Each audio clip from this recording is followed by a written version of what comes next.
तीखा चटपटा healthy tasty सा करेले का अचार, वो भी 4 स्वाद में। अगर आपको खाने को मिल जाए तो खाने का मज़ा भी 4 गुना बढ़ जाएगा, है ना।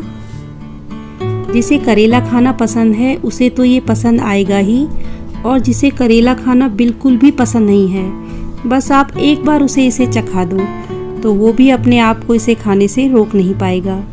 और अगर आप इसको बनाकर सालों साल के लिए भी रख दोगे तो ये ख़राब नहीं होगा। तो चलिए फिर बनाते हैं। तो इस टेस्टी से अचार को बनाने के लिए मैंने यहाँ पर लिए हैं आधा किलो करेले और 2 कच्चे आम। तो सबसे पहले करेले को और आम को अच्छे से धोकर उसका पानी सुखा लेंगे और करेले के साइड का थोड़ा सा हिस्सा काट कर हम निकाल देंगे। फिर करेले को हम काट लेंगे।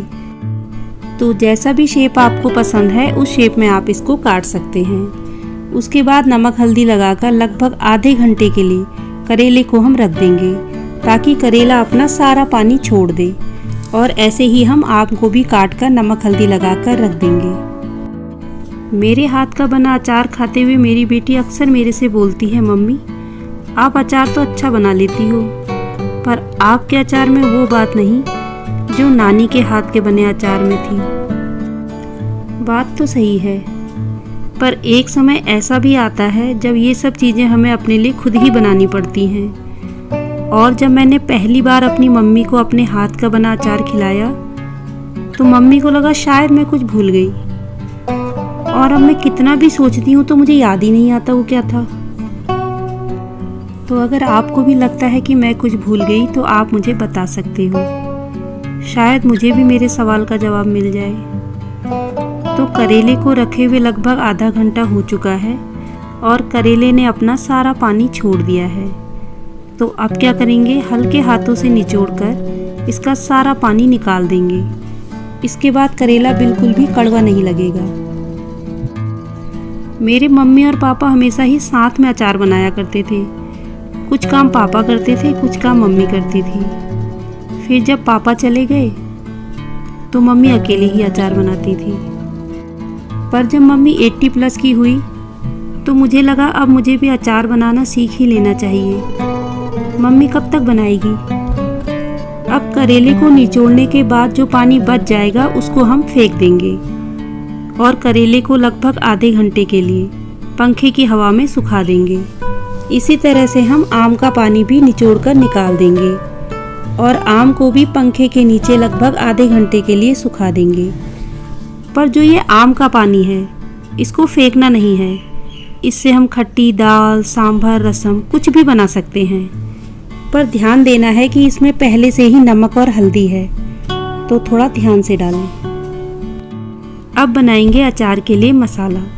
तो सबसे पहले कढ़ाई गरम करेंगे और उसमें डालेंगे 2 बड़े चम्मच साबुत धनिया,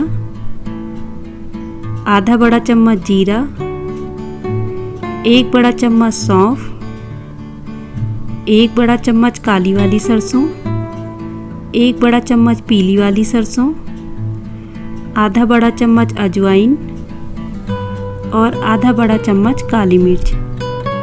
अब गैस की आंच को हमें धीमा ही रखना है और लगातार चलाते हुए इन्हें हमें भूनना है।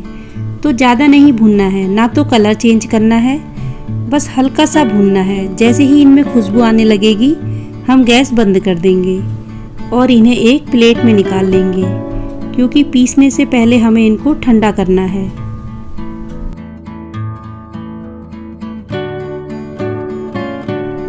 अब फिर से कढ़ाई में डालेंगे 1 बड़ा चम्मच सौंफ, आधा बड़ा चम्मच मेथी के दाने और आधा बड़ा चम्मच कलौंजी, और धीमी आंच पर इनको भी लगातार चलाते हुए हल्की खुशबू आने तक भून लेंगे।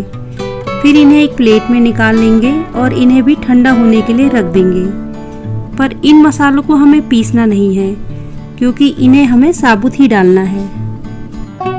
जब हम इस तरह से भूनकर मसालों को अचार में डालते हैं तो अचार लंबे समय तक चलता है, खराब नहीं होता है, क्योंकि जो मसालों का मॉइस्चर है वो ख़त्म हो जाता है। अब क्या करेंगे, जो हमने पहले मसाला भूनकर तैयार किया था उसको मिक्सी के जार में डालकर हल्का दरदरा सा पीस लेंगे। बहुत बारीक पाउडर नहीं बनाना है। अब जो करेले और आम थे जिनको हमने काट कर नमक लगाकर निचोड़ कर सुखाने के लिए रखा था, उनका भी सारा ही मॉइस्चर ख़त्म हो गया है। तो इनको भी बहुत ज़्यादा नहीं सुखाना है, बस केवल जो बाहर का गीलापन है वो ख़त्म करना है। आज तक जब भी मैंने अपने हाथ का अचार किसी को खिलाया है तो सबको पसंद आया है। तो ऐसा नहीं है कि मैं अचार अच्छा नहीं बनाती, पर मुझे उतना अच्छा नहीं लगता जितना मेरी मम्मी बनाती थी। पर यह है कि काम चल जाता है।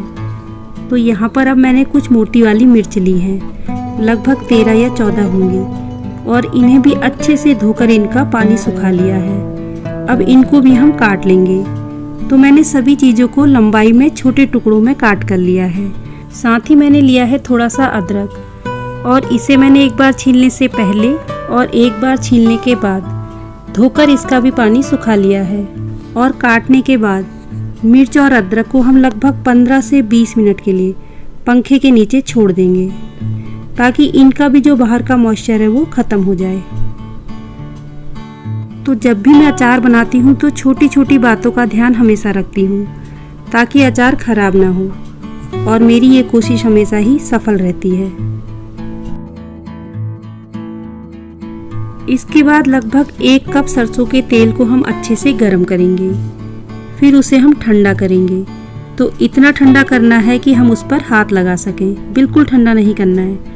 फिर जो हमने मसाले तैयार किए थे, जिनको हमने साबुत रखा था और जो हमने पीस कर तैयार किए थे, उन्हें डाल देंगे। और इसके साथ ही डाल देंगे हम आधा बड़ा चम्मच हींग, आधा बड़ा चम्मच हल्दी और 1 से 1.5 बड़े चम्मच कश्मीरी लाल मिर्च, जिससे कलर अच्छा आएगा। अगर आपको तीखा और ज़्यादा पसंद है तो आप तीखी वाली लाल मिर्च भी डाल सकते हैं। इसके बाद सभी चीज़ों को अच्छे से मिला देंगे। हमने जो ये तेल लिया है ये हल्का सा गर्म है, तो जैसे ही हम इसमें मसाले डालेंगे, मसाले हल्के से फूल जाएंगे। इसके बाद हम इसमें डाल देंगे करेला, आम, मिर्च और अदरक, और सभी चीज़ों को अच्छे से मसाले के साथ मिला लेंगे। तो इस अचार में आपको आम का, अदरक का, करेले का, मिर्च का 4 तरह का स्वाद आएगा। और इसके बाद डाल देंगे स्वाद के अनुसार नमक, और सभी चीज़ों को अच्छे से मिलाकर 2 से 3 घंटे के लिए अचार को हम ऐसे ही छोड़ देंगे, ताकि अचार अच्छे से ठंडा हो जाए। अब एक साफ धुला हुआ और सूखा कांच का या चीनी मिट्टी का जार लेंगे, और उसमें हम लगभग 2 बड़े चम्मच सिरका डालेंगे और अच्छे से हिलाकर सभी तरफ सिरके को लगा देंगे। आप चाहें तो इस सिरके को अचार में भी डाल सकते हैं। उसके बाद हम इसमें अचार भर देंगे। तो इस अचार को आप चाहें तो कुछ दिन के लिए धूप भी दिखा सकते हैं, पर अगर आपके घर में धूप नहीं आती है तो आप इसको घर के अंदर ही खुली और रोशनी वाली जगह में भी रख सकते हैं। सारे अचार को जार में डालने के बाद इसको चम्मच से हल्का सा दबा देंगे। उसके बाद थोड़ा सा कच्चा सरसों का तेल इसमें और डाल देंगे। तो तेल इतना डालना है कि अचार अच्छे से डूब जाए। जब तक अचार गलता है और इसके मसाले अच्छे से फूल जाते हैं, तब तक हम इसमें ढक्कन नहीं लगाएंगे। एक साफ कॉटन के कपड़े से ढककर इसको बांध कर रखेंगे।